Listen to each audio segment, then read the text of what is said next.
Jangan Film lupa ini like, share, berlatar di komen, masa dan depan, di subscribe. mana peradaban manusia sudah berkembang sangat pesat. Teknologi canggih sudah menyatu dengan kehidupan manusia. Tidak ada lagi batas yang menghalangi antara manusia dan mesin. Kemajuan teknologi membuat manusia bisa menjangkau organ tubuhnya dengan organ cybernoid.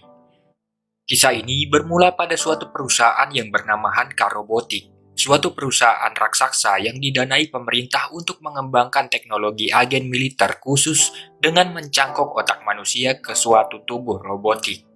Mereka memadukan kekuatan robot dengan kecerdasan otak manusia. Perusahaan ini melakukan proyek yang diberi kode 2572. Seperti yang sudah dijelaskan sebelumnya, mereka melakukan pencangkokan otak manusia ke sebuah tubuh robotik. Proyek ini berhasil menciptakan seorang humanoid dengan otak manusia yang diberi nama Mira. Dr. Aulet, seorang profesor yang tergabung dalam proyek itu, menjelaskan masa lalu Mira sebelumnya, di mana dulunya Mira tewas diserang teroris dan tubuhnya tidak bisa diselamatkan lagi. Karena itulah timnya mengambil otaknya untuk kemudian dicangkok. Setahun kemudian, Mira sudah menjadi mayor di Divisi 9 Hanka Robotik. Dia mengawasi pergerakan mencurigakan di pertemuan tokoh penting antara Presiden Federasi Afrika dan seorang profesor Hanka Robotik yang bernama Dr. Osmond. Tak lama berselang, sekelompok pria masuk ke tempat pertemuan untuk mengacau, dan robot geisha di tempat itu diretas hingga berubah menjadi jahat. Lewat robot geisha itu, sang hacker meretas data dari Dr. Osmond dan membunuhnya. Mira datang di tempat itu untuk membereskan kekacauan, tapi sayangnya dia sedikit terlambat. Tim Divisi 9 menyelidiki kasus yang sebelumnya terjadi. Dari investigasi itu disimpulkan bahwa sang hacker yang bernama Kuze hanya membunuh orang-orang yang bekerja pada Hanka Robotik. Kuze juga meninggalkan pesan yang cukup menohok. Dia akan membunuh siapa saja yang bekerja untuk Hanka Robotik. Di samping itu, Mira tampaknya mempunyai memori masa lalu di kepalanya yang tidak bisa dia ingat. Memori itu kadang muncul sepintas di otaknya, namun hanya samar-samar. Mira dan rekannya yang bernama Batou datang ke lab Hanka Robotik untuk menyelidiki robot geisha yang sebelumnya diretas.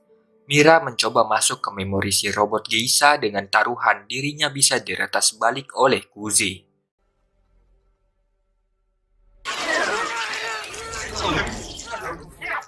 Mira berhasil mendapatkan lokasi Kuze dan untungnya dia selamat dari peretasan yang Kuze lakukan. Mira dan Batou lalu pergi mendatangi lokasi Kuze yang berada di sebuah klub malam. Alih-alih bertemu Kuze, Mira malah diborgol dan dipaksa melayani para pria hidung belang. Mereka berdua lalu bertemu Kuze di basement klub. Tapi sayangnya wujud Kuze itu hanyalah hologram, dan mereka sudah masuk ke perangkap jebakan Kuze. Ledakan yang mereka alami membuat tubuh mereka terluka parah.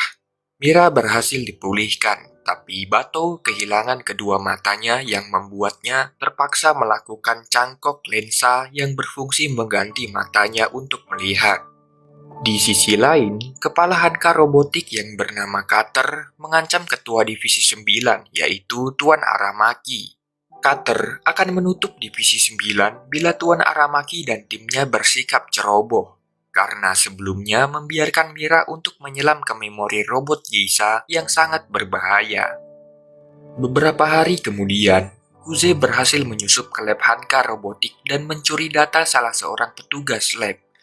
Berdasarkan hasil penelusuran, Kuze mengincar orang-orang yang terlibat dengan proyek 2571, dan daftar orang yang akan dibunuh selanjutnya adalah Dr. Aulet.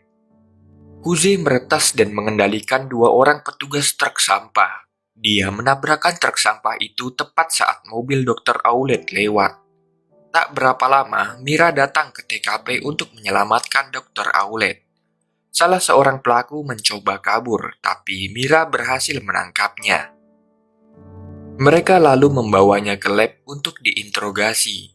Pelaku memberikan jawaban yang tak sesuai latar belakang kehidupannya karena sebenarnya pelaku ini sudah di brainwash atau otaknya sudah diisi dengan ingatan palsu oleh Kuze.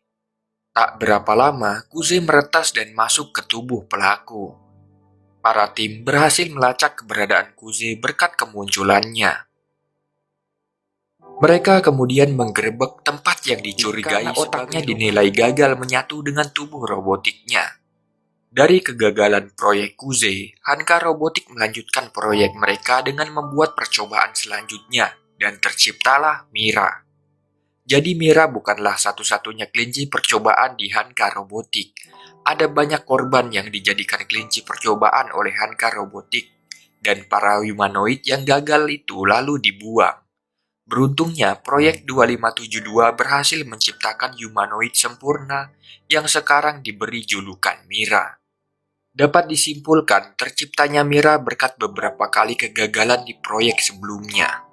Mira juga melihat gambar tato di tubuh Kuze yang sama persis dengan ingatannya yang selalu muncul. Hal itu semakin menguatkan kebenaran bahwa semua perkataan Kuze bukanlah kebohongan. Selepas kejadian itu, Mira mendatangi Dr. Owlet guna menanyakan kejelasan asal-usulnya. Semua pengakuan Dr. Owlet semakin mempertegas bahwa cerita dari Kuze sebelumnya adalah benar adanya. Semua fakta itu membuat Mira menjadi insecure atau tak tenang alias was-was karena orang-orang Hanka Robotik pasti akan memburunya. Tapi tidak untuk Batou. Rekannya itu tetap setia pada Mira dan ada di pihak yang sama. Namun beberapa saat kemudian Mira ditangkap dan dibawa ke lab Hanka Robotik. Carter menganggap proyek Mira telah gagal karena dia sudah mengetahui fakta yang sebenarnya. Carter meminta Dr. Owlet untuk menyuntik mati Mira dan membuat humanoid yang lain. Namun ternyata Dr. Owlet diam-diam menolaknya. Dia mengelabui Carter dengan menyuntikkan cairan yang lain yang bukan untuk membunuh. Dr. Owlet juga memberikan memori Mira yang asli dan membebaskannya. Mira berhasil kabur dari Hanka Robotik. Namun naasnya, Dr. Owlet ditembak mati oleh Carter karena dianggap pengkhianat. Mira pergi ke apartemen seorang ibu-ibu. Di sini terungkap fakta baru bahwa ternyata di kehidupan sebelumnya Mira adalah anak dari ibu-ibu itu dan nama aslinya adalah Motoko Kusanagi. Ibu-ibu itu merasa kalau Mira mirip seperti anaknya yang dahulu meninggal, tapi dia tidak menyadari kalau Mira adalah anaknya karena Mira kini di tubuh yang berbeda. Mira kemudian memberitahu semua fakta itu ke Tuan Aramaki. Di sisi lain, Carter menyadari percakapan antara Mira dan Tuan Aramaki. Sejak saat itu, status Divisi 9 dinyatakan sebagai buronan karena dianggap membela Mira.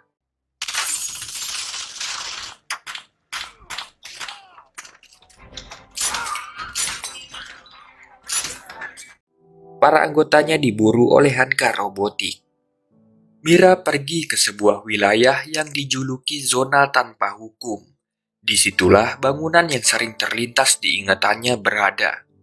Dia kembali mengingat semua kenangan saat di mana dirinya dan juga teman-temannya ditangkap anggota Carter untuk kemudian dijadikan kelinci percobaan di Hanka Robotik. Dulunya, Mira, Kuze, dan kawan-kawannya yang lain sering berkumpul di tempat itu untuk pelarian dari rumah.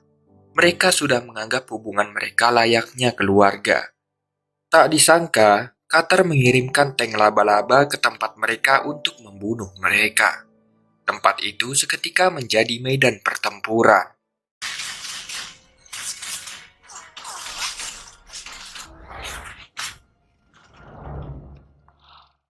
Mira berusaha menyelamatkan Kuze sampai tangannya rusak.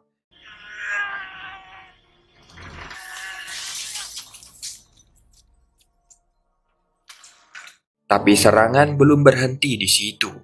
Anggota Carter berhasil membunuh Kuze, tapi pesawatnya langsung ditembak jatuh oleh bala bantuan dari Divisi 9. Di sisi lain, Tuan Aramaki berada di markas Carter untuk menyampaikan pesan bahwa Carter kini berstatus sebagai tersangka karena kedoknya sudah terbongkar. Dia dituduh melakukan pembunuhan dan kejahatan terhadap negara. Dengan izin Mira, Tuan Aramaki mengakhiri kejahatan Carter di tempat itu.